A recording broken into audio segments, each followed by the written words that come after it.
Hi, my name is Frank and you are welcome to TVL, the Vocal Lexicon. I'm a professional vocal coach and today I'm going to be teaching you how to take a simple harmony and make it technical.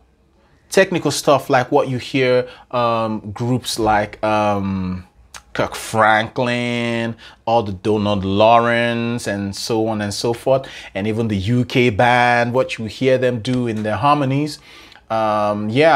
So because most times we in our choirs or in our groups, we sing simple harmony and then we wonder how can we convert that and make it advanced. Well, I'm going to show you in this video, okay? And the reference I'm going to use, we're going to listen to Trey McLaughlin, an amazing choir, an amazing guy with an amazing choir. They sound awesome. So we're going to listen to what we're going to break down. I'm going to break it down for you, okay? I'm going to listen to that and I'm going to show you exactly what they did, okay?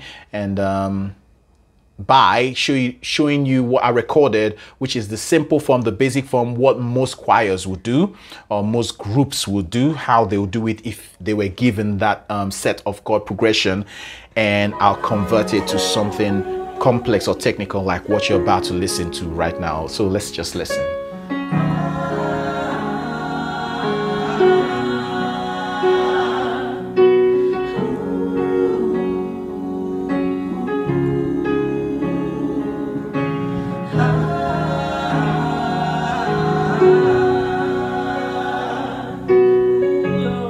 Yeah, so that's it. And I'm sure you like it, right? You want to sound like that. You want your group to sound like that. Your girls band, your boys band or boys group, or even your choir to sound like that. Well, let's begin. Let's begin.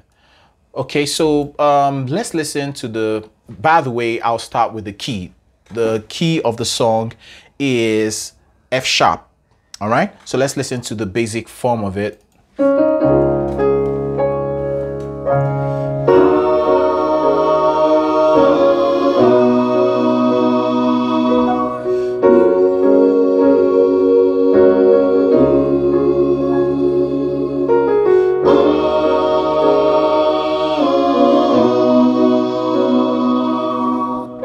Now, as you notice, the whole thing sounds so predictable in terms of the notes, the timing, the dynamic. There was no dynamics. It was just straight and bland.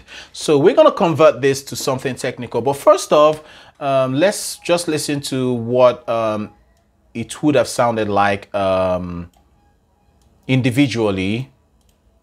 So we have the part arrangement. First of all, we have three basic parts. Yeah, because if you are singing in or with an accompaniment and there's already a bass guitar, you don't necessarily have to have a bass part. So there are three parts which we have here. We have the melody, the alto, and the tenor parts, which is sung by obviously the soprano voices, the alto voices, and the tenor voices. So now the soprano voices, obviously you're going to give to them the part which is the highest in the song you're talking about, which is this song. When you listen to the song, you notice there's something above the melody. So definitely the melody is not for the sopranos. There's a high tenor, which is the highest part, and that's what you give the sopranos to sing. And then we have the melody, obviously, which is going to go to the alto voices. And then we have the last part, which is the alto part, which is going to go to the tenor voices, because that's the lowest part in the song. Again, you don't need a bass voice because there are four parts you can have in an a cappella or have voices sing. But in this case, we already have the piano, which is also providing some bass parts in the piano. Okay, so bass is not necessary in this. Okay, so let's listen to the soprano. The soprano would sing something like this. Where's my piano? They'll sing no, not the soprano voices. Let's start with the melody actually. Okay, so the melody is the backbone of the harmony, is the most important part of the harmony. So I want to just start with that. So they say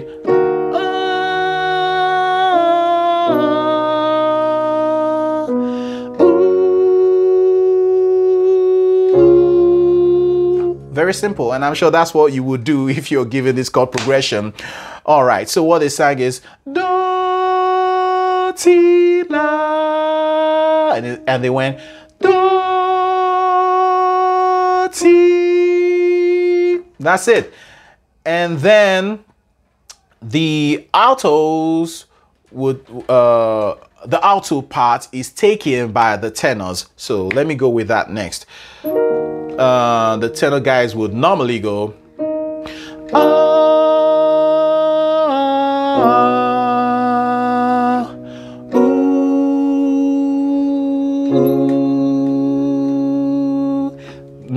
normal, nothing spectacular about that. So they went la, sol, fa, and then sol, sol. They stayed in sol because the two last chords share the same notes.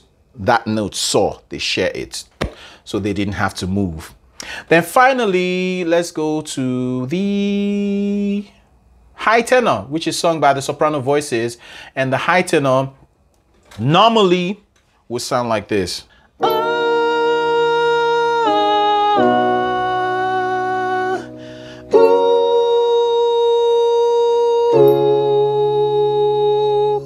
Okay, so notice I'm doing ooh, but in the complex one, very little subtle things like the way you enter your attack, which is supposed to be mild, really matters.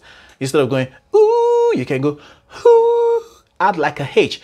Ooh. Okay, and everybody has to do the same thing. Okay, so let's go back to the chord progression. We have 4 chords here, but for the parts, for the sections, we're going to break it into 3, break it down into 3. So let's listen to the complex one, and then we'll start the breaking down parts, okay? So the complex one should sound like this.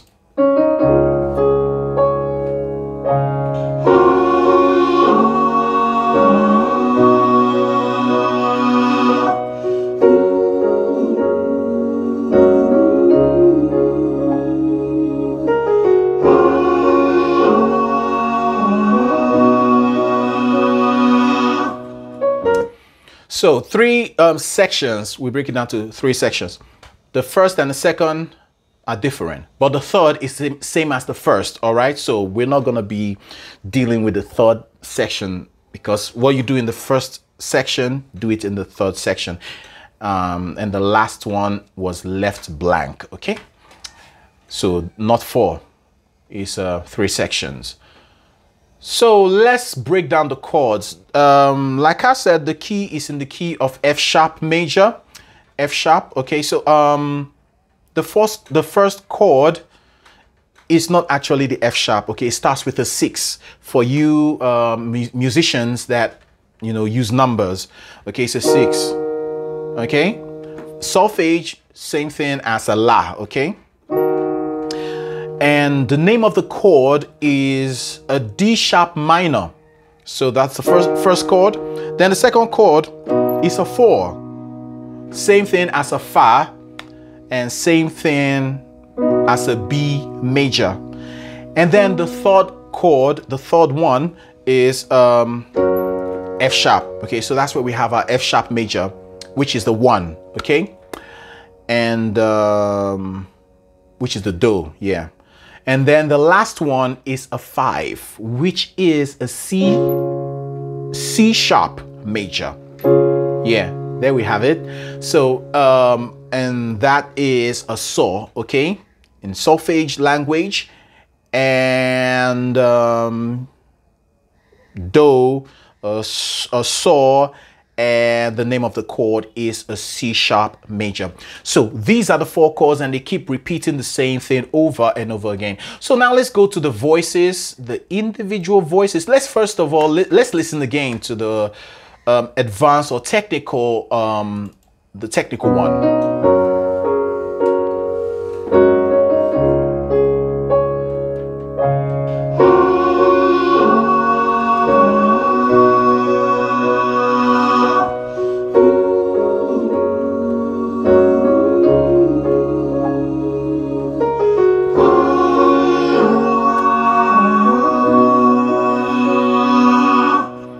So we'll be looking at three basic items they use to create a change and bring it to a top level like this. The first one will be the note choices, and that's where you have those advanced sounding harmony, okay? Those dissonant harmony. The second one is going to be the timing. They made some adjustment with the timing, so it's not like the basic timing we had in the simple one, what most people will sing if given this kind of chord progression. And then the third one is the dynamic range, okay? The first one, the simple form of this harmony, didn't have any dynamic range, okay? And if you put these three basic things together, you would have this. Okay, so first off, let's start with the like we did the other time with the melody and the number one item, which is the note choice, the choice of notes. Remember, in the first one, the melody would sing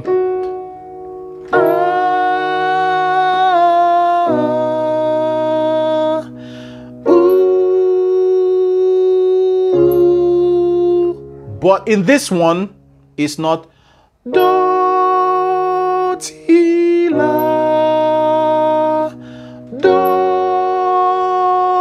ti. They make some slight adjustment. So instead of having that, you will have do, so. Already you notice a change in the timing. Okay, so do, so, but the timing is not ooh. Notice the second note. Ooh. You see when it came?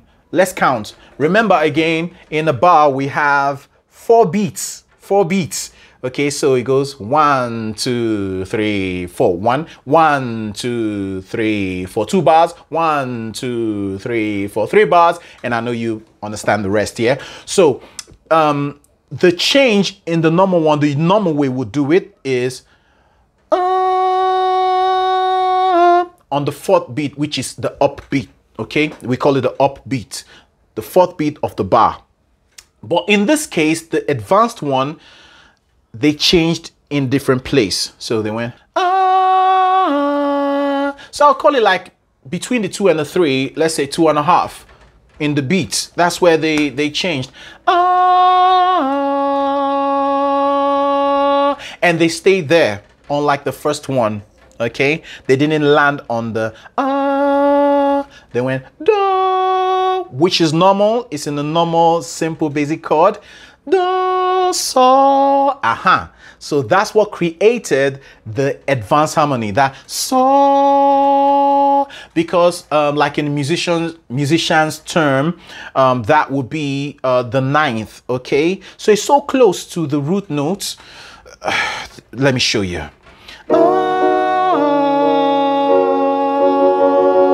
And this movement is still happening in the first chord. That note is not in the normal chord, because remember that chord is D sharp minor, and in D sharp minor we have these notes. We have the D sharp, F sharp, and the B flats. But the chord they hit in this second note is a saw. Okay, so that created dissonance, and they still stay there even when the chord changed. Listen.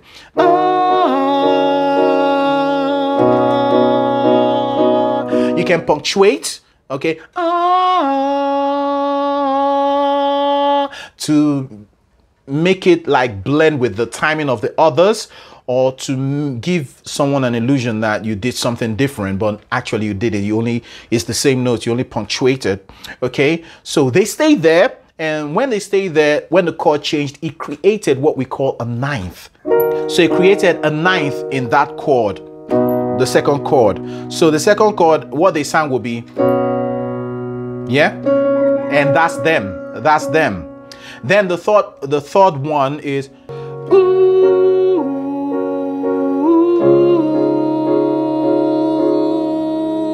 did you hear that?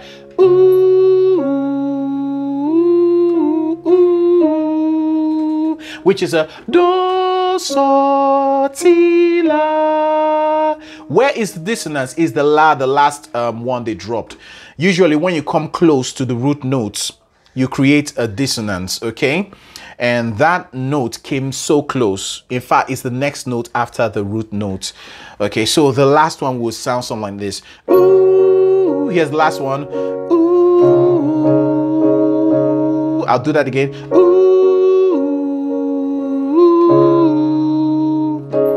Did you hear that? Ooh. So we have the three parts there. So that created a dissonance. Ninth in the language of musicians, okay, and is a la.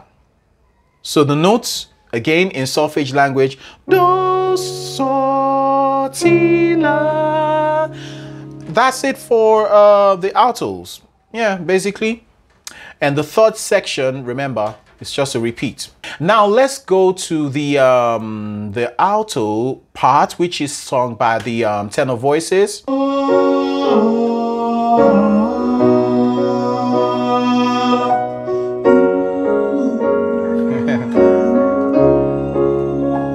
And then they repeated.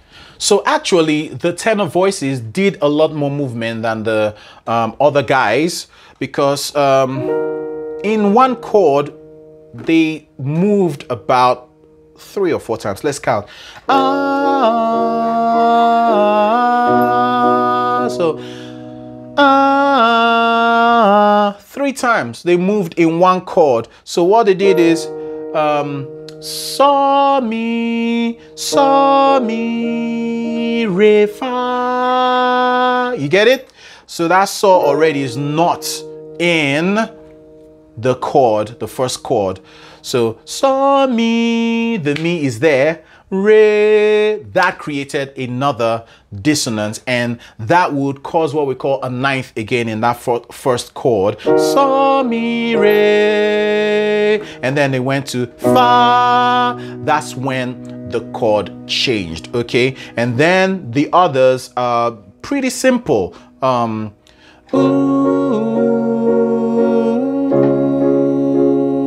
So, mi, so. Okay, there's no dissonance about that one. Now let's look at the final one, which is the high tenor.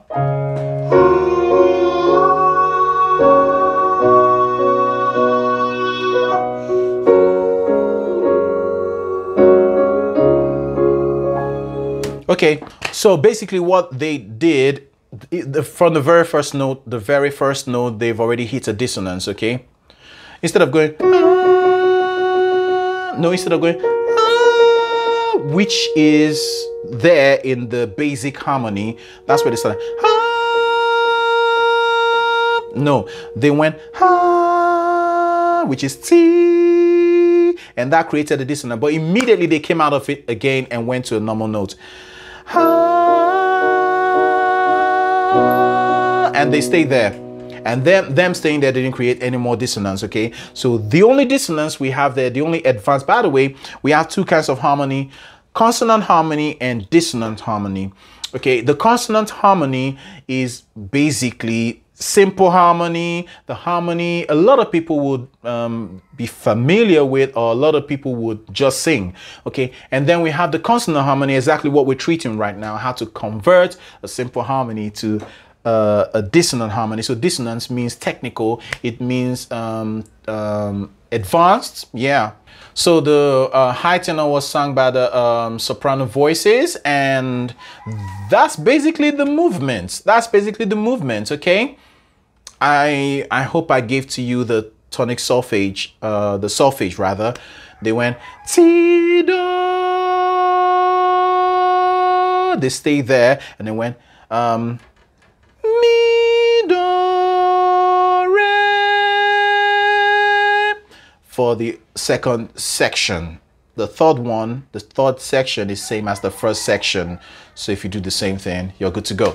So that's what the 3 of them did, and together they sounded like this.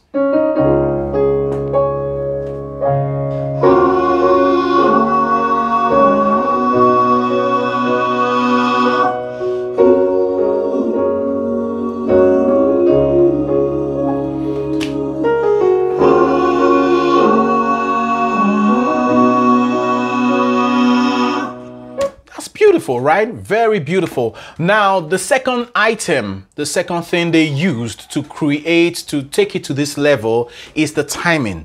So remember, I've talked about this in one of my videos where I talked about signature, time signature in music, where you have the 4x4s and the 3x4s, which is basically 4x4, 4 beats in a bar. Okay, so this one is actually a 4x4, and that means we have 4 beats in one bar. So the tempo is,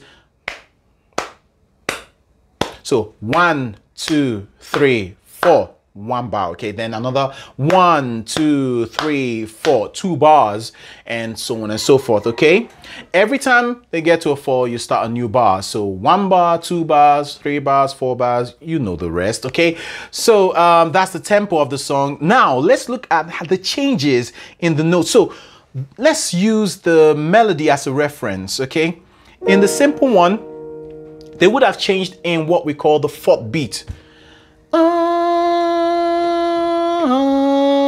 You see that? Let's listen to the simple one again, the basic one, and you see exactly what I mean. I want you to hear it. 1, 2, 3, 4. So you notice the second note came in with the 4th beat, which is normal, nothing extraordinary. Okay, so the 4th beat. But when they did the advanced one, it didn't come in at the 4th beat. The change didn't come in at the 4th beat. Listen.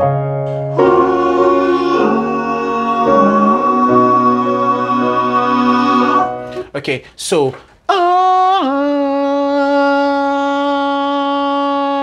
everybody had to change there.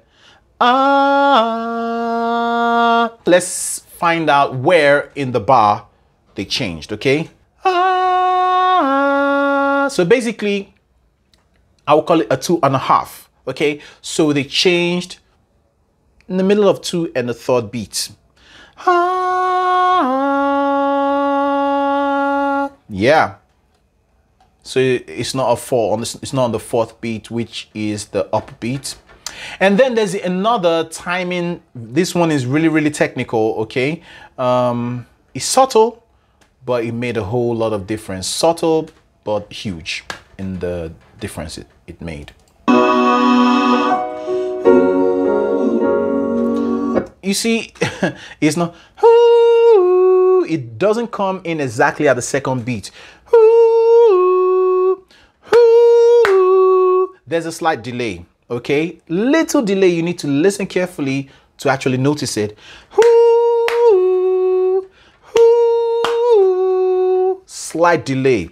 It doesn't sound conventional, but that's it. Doesn't sound simple, doesn't sound basic, conventional, but that's it. Okay, it took me a little while to be able to actually hit all the notes there. You know, it took me just a few minutes. Okay, that's how technical it is. So that's it for the timing. And obviously, you know, the 3rd section is the same as the 1st section. Okay, now let's move to the 3rd item. So the 3rd item I mentioned before is dynamics. The first one, the simple harmony we heard, the simple version of this, there was the dynamic range is 0. It's just the same volume level from the beginning to the end, and that could be really boring and dull. But to take it to the next level, you need to sing in dynamics. So if you notice, there was a crescendo in one of the notes, and everybody did the same thing at the same place, and that made it so beautiful. So listen.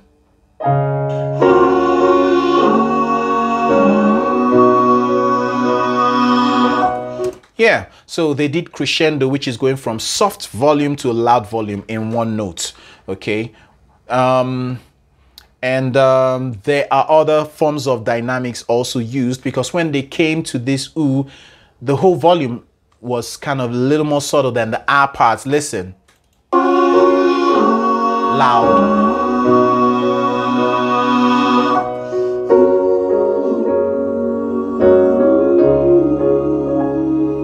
And they came up.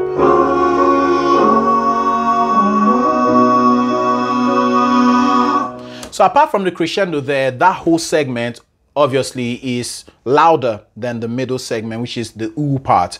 Okay, so the R part, we can call it, we can say is moderately loud, and the term for it is Mezzo Forte. Mezzo Forte means moderately loud. And then we have the middle, which is not so loud, so we can call that piano, or mezzo piano, moderately soft. And then it came back louder in the third segment, and that created some excitement and gave it some life.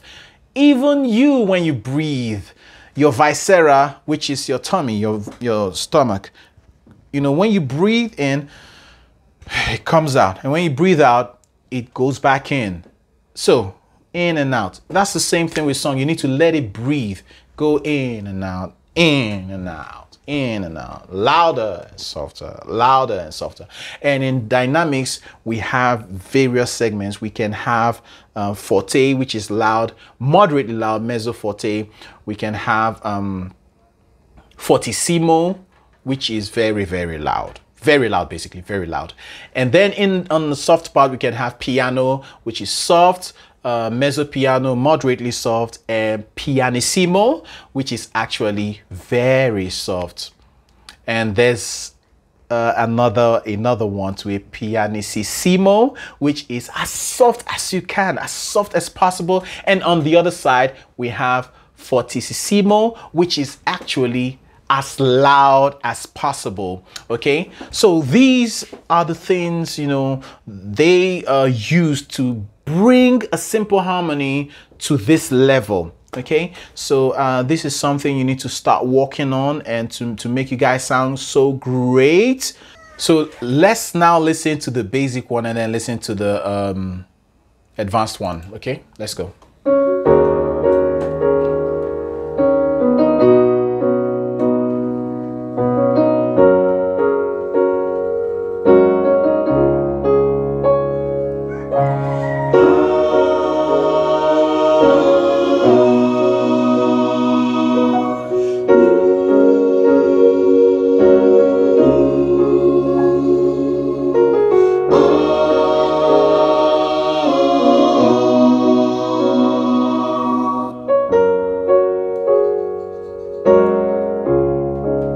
Okay, so here is when it's transformed to its advanced state.